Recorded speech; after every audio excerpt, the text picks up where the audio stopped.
আসসালামু আলাইকুম সকলকে। আশা করি সবাই ভালো আছেন।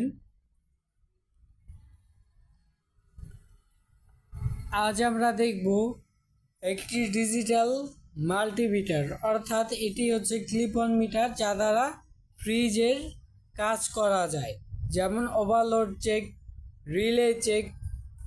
এগুলো চেক করার মাধ্যমে সম্পূর্ণ সার্কিটটিকে মাপযোগ নির্দিষ্ট অ্যাম্পিয়ারের মাধ্যমে গণনা অথবা ভোল্টেজের গণনা করা হয়ে থাকে।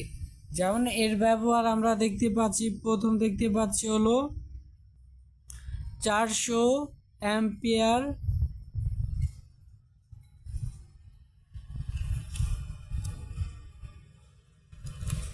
200 অ্যাম্পিয়ার, 20 অ্যাম্পিয়ার।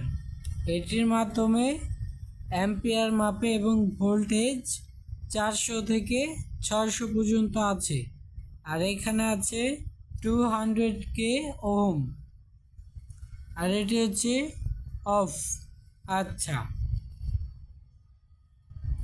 আজকে পর্যন্তই। আগামীতে ইনশাল্লাহ এটার ব্যবহার সম্পর্কে বলবো।